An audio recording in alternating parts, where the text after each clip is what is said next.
What is going on, everybody? Duke here, back with another Madden 17 tip for y'all. So for the past few years, the New Orleans playbook has been one of the best playbooks on offense in the game. This year is no different. New Orleans is definitely a top book in the game with unique plays and formations that you will not find in other playbooks. We have just on Sportsgamerz.com completed a New Orleans Saints offensive guide. This is a great scheme for anyone who is looking to dominate on offense. So far we've done some more pass-based schemes, some more run-based schemes. This is just overall, this is that scheme that if you're going to a tournament, you know that you're going to be able to put in work with. It's very, very, very scheme-based upon, if I see the defense do this, I do that. You're going to love it.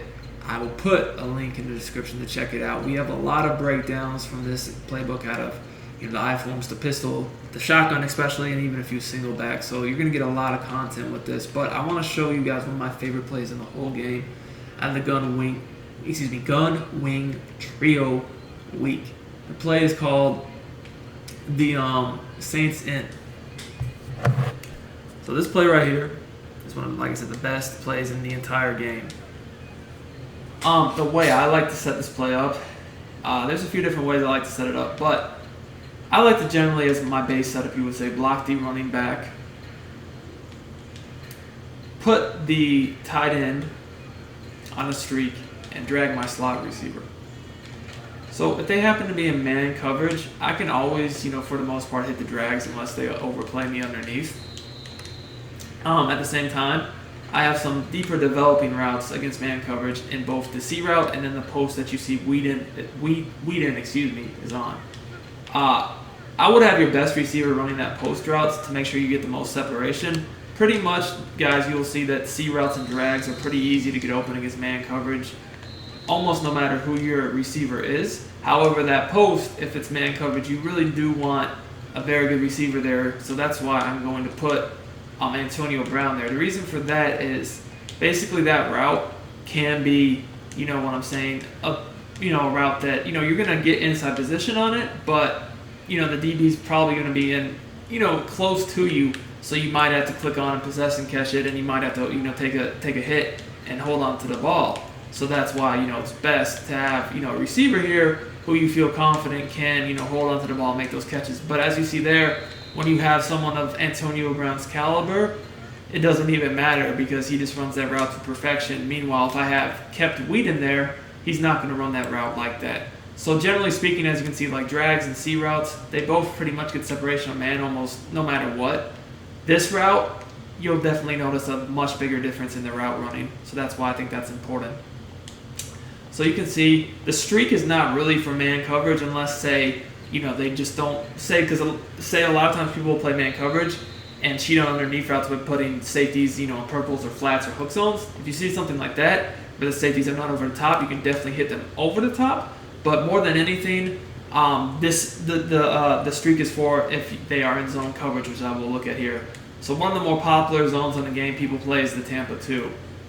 This Tampa 2 is, one of the toughest zones in my opinion to just dissect, someone who has good adjustment. So as you see here, I'm going to do the same setup, and against zone, I primarily have two reads. So first of all, as you can see, I can hit that drag. That was just a bad pass by Roethlisberger. He was open in the middle of the field. I should have thrown it a little bit earlier, but still, it was just a bad pass, so I'll do it again. So you can see what I'm talking about. If they play the C route, your drag will be open. Don't mind the first attempt. I just messed up. But again, I'll do the same thing. Again, this is just Tampa 2. Again, if they play the C route, you pretty much know your drag will be open. Now, at the same time, in the middle of the field, keep in mind you have the streak in the deeper post.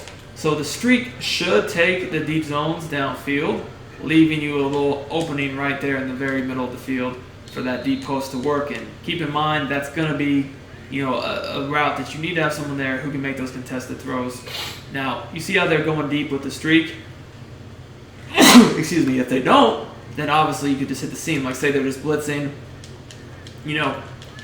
you can obviously just throw a quick in the seam and possession catch it just like that. But if they actually go deep with the streak, that's when you would want to throw that route underneath it. Now, another thing I sometimes do is just simply smart route Antonio Brown's route. That is good for, basically making this route a little bit shorter so it doesn't take so long to get downfield. That can be, obviously you're not going to want to smart route it when it's like 3rd and 20, but if it's just like, say, 1st and 10 or something, you can definitely do that because it makes it a little bit shorter, a little bit quicker. So I'm still going to look at Tampa 2, but this time I'm going to do hard flats instead of cloud flats. So you'll see when I do this, they will lock the drag up, but at the same time, you're going to then be able to throw the C route behind it, and you still have that read in the middle of the field. You can see, like I'm talking about, the drag is locked up. I can throw the C route behind it. Now, other zones like cover 3 and cover 4, the play works exactly the same. Cover 3 really gets killed by the route by Antonio Brown because the streak down the middle of the field basically will make the safety make a decision. And as you can see here, I'm able to just rack catch it and get a touchdown. That's why the streak is there for mostly, is for people who play cover 3 or just a single high safety look to take the safety out of the equation, leaving Antonio Brown free roam in the middle of the field. At the same time, though, I still do have the quicker reads if I don't have time for that to develop with the drag route and the C route.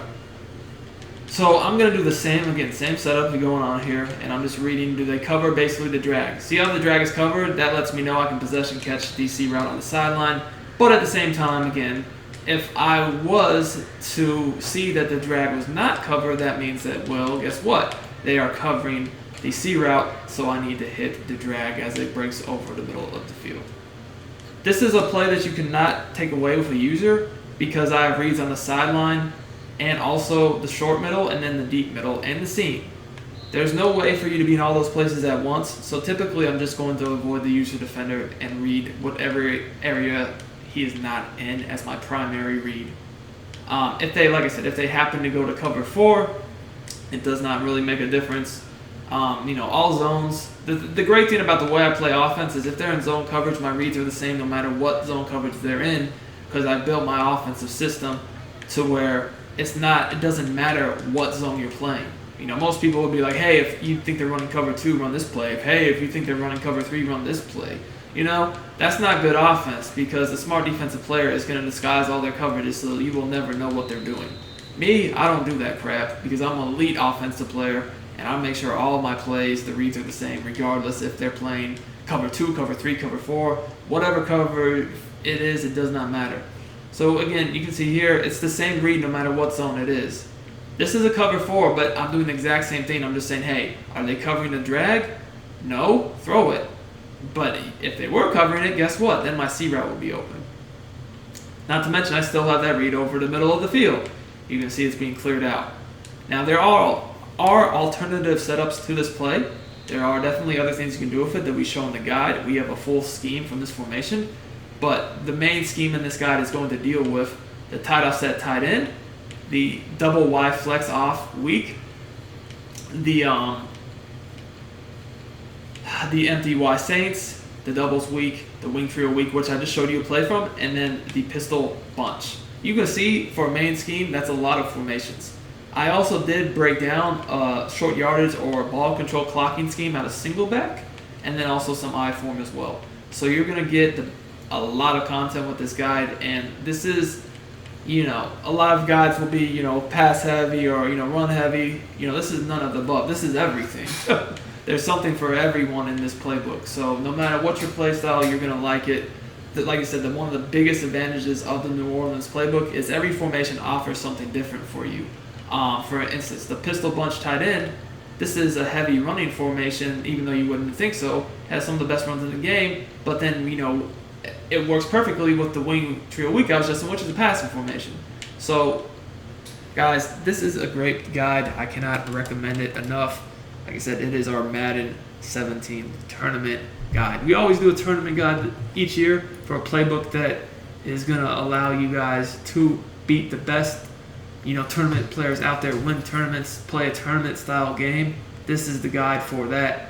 Now, at the same time, this guide is not just for tournaments, but it's, built in that style of play. If you play MUT, if you play Draft Champions, if you just play ranked games, this guide will work perfectly for you. If you play league games, it will work perfectly. But it's based upon that tournament style of gameplay that is going to allow you to be successful at any level. So enjoy. Like I said, check out the guide. The link's in the description.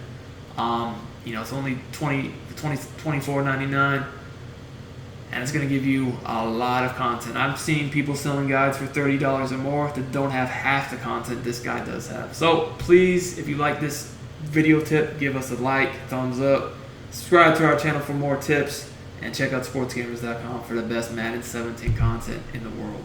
I'm out.